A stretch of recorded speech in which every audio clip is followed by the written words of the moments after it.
Le 16 mai dernier, l'ancien patron de France Télévisions Patrice Duhamel s'est confié sur sa famille, dans l'émission Buzz Télévision du Figaro. Il avait ainsi déclaré: « On parle un peu de politique, on parle de la famille, on parle de sport, de cinéma, de musique, de théâtre.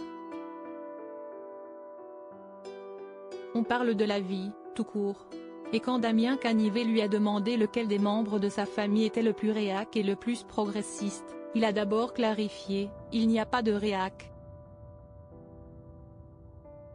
Avant d'affirmer: « Mais la plus progressiste, je pense que c'est ma femme. » Une réponse qui n'a pas plu à tout le monde, comme l'a révélé sa femme, Nathalie Saint-Cric, quelques semaines plus tard, sur le même plateau. Le 5 juin 2024, elle a expliqué que son fils, Benjamin Duhamel, n'était pas du tout d'accord avec son père.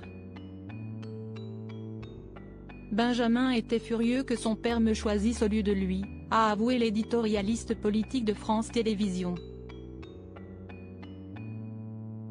Avant d'ajouter: « Il se considère bien plus progressiste que moi. » Nathalie Saint-Cric n'était pas non plus d'accord avec une seconde déclaration de son mari. Patrice Duhamel avait expliqué: « Quand on parle de politique tous ensemble, il y a deux solutions, ou c'est la langue de bois ou on s'engueule. » Mais de son côté, la journaliste de 62 ans a affirmé: « On ne s'engueule pas. »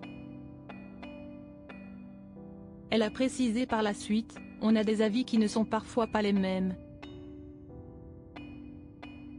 Et cette situation lui convient à merveille. Là, au moins avec mes deux fils et leur père, on a toujours des sujets », a-t-elle révélé. Avant de conclure: « Si j'avais eu un fils rappeur, j'aurais eu moins d'occasions pour échanger avec lui.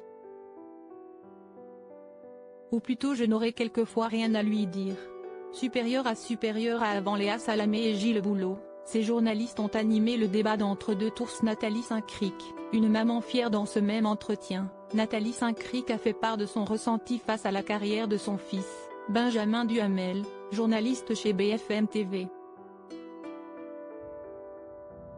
Elle a confié: « Je suis très satisfaite pour lui, parce qu'il travaille beaucoup, il ne se contente pas de faire des claquettes à la télévision, alors je suis fière de lui. »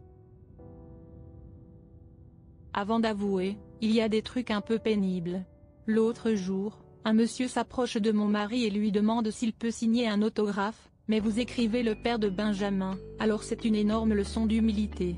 Moi, les gens viennent me voir et me disent: « Alors, la relève est prête ?» Article écrit avec la collaboration de 6 médias Crédit Photo, Buzz Télévision, Figaro.